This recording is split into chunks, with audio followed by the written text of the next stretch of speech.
Bismillahirrahmanirrahim. Assalamu alaikum students. I hope you will be fine.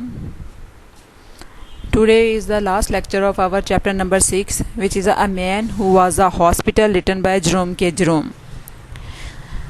Yesterday we discussed the question answers of the lesson. Today we also start question number 6. Let's have a look at the question number 6. Describe the writer's visit to the medical man. मुसन्निफ़ का doctor के पास जब गया था वो सारा मंजर जो है वो बयान करें या उसका डॉक्टर के पास जाना बयान करें। The writer went to the doctor and told him his problem. मुसन्निफ़ डॉक्टर के पास गया और उसे अपनी सारी मुश्किल के बारे में बताया। The doctor looked down into his mouth. Doctor ने उसके मुँह के अंदर देखा। एंड फेल्ट हिज पल्स, और उसकी नब्ज़ को भी महसूस किया, उसका भी मुआयना किया। He hit him over the chest, उसने उसके सीने पर ज़ोर से मारा, हिट किया। Then he butted him with the side of his head, फिर अपने सर से उसके सर पर एक टक्कर मारी। After that he sat down, और उसके बाद वो बैठ गया। Wrote out the prescription and gave it to the writer, उसने फिर नुस्खा लिखा और मुसन्निफ़ को थमा दिया। यानी कि वो ये श्योर करना चाहता था कि इसको इस किस्म की कोई बीमारी तो नहीं है। डॉक्टर समझ गया था उसकी सारी बात सुन के कि उसने वो बुक पढ़ी हुई है, इस वजह से उसको वहम हो गया है कि सारी बीमारियां हैं उसको। डॉक्टर क्योंकि उसका दोस्त भी था तो वो थोड़ा सा ह्यूमरस वे में उसने उसका चेकअप किया कि उसको कोई इशू नहीं है, बस इसको वहम है। तो उसकी तसल्ली के लिए उसने इस किस्म का उसका जो है वो चेक किया।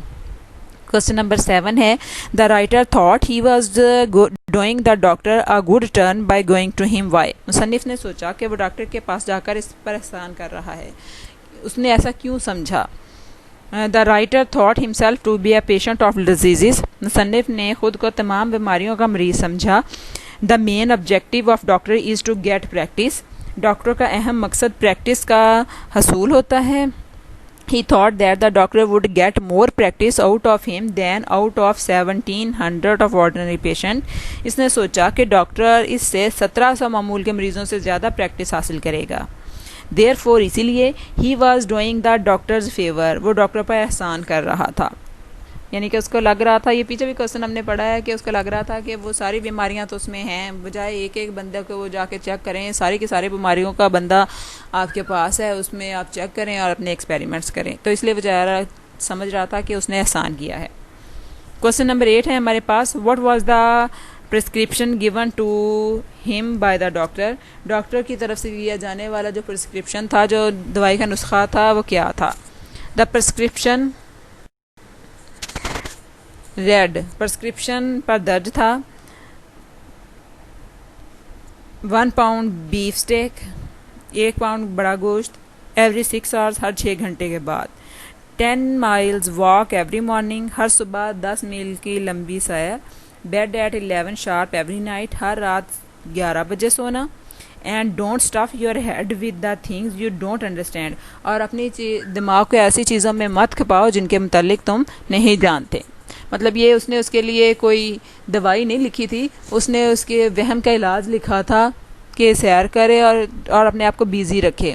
आम रूटीन में भी यही होता है, जब हम अपनी रूटीन में बिज़ी होते हैं तो हम इन छोटी छोटी चीज़ों को बॉदर नहीं करते, लेकिन जैसे ही हमारे पास फ्री टाइम होता है हम खुद को बड़ा मुसीबत ज़्यादा और समझना शुरू हो जाते हैं, छोटी छोटी बातों पर जो है वो परेशान होना शुरू हो जाते हैं। तो डॉक्टर ने एक तरह से उसकी रूटीन बना के उसको करना चाहा था।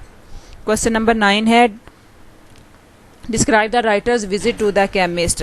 मुसन्निफ़ का जो मेडिकल स्टोर वाले के पास या केमिस्ट के पास जाना जो है वो बयान करें। The writer went to the chemist shop, मुसन्निफ़ केमिस्ट के शॉप पर गया। And gave him the prescription, और उसे नुस्खा दिया।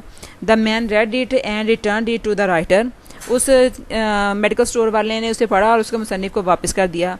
He said that he did not have a required things, उसने कहा कि उसके पास ये सारी चीज़ें नहीं हैं। He said that he might have helped him if he had been a cooperative store and family hotel combined. उसने कहा कि अगर वो बैक वक्त बाहमी इमदाद से चलने वाला स्टोर और फैमिली होटल होता तो शायद वो फिर उसके काम आ सकता था।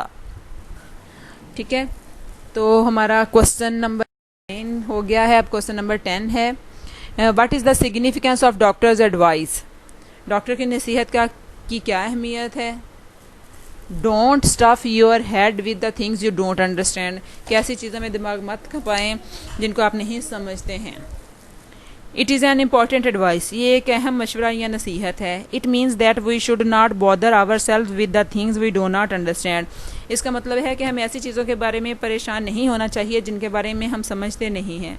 If we try to do things about which we do not have proper knowledge, अगर हम ऐसी चीज़ों को सरंजाम देने की कोशिश करते हैं जिनके मतलब हमें मुनासिब इल्म नहीं होता, the result would be only confusion और डिस्ट्रैक्शन, तो इसका नतीजा सिर्फ जहनी उलझन होती है और तबाही ही हो सकता है।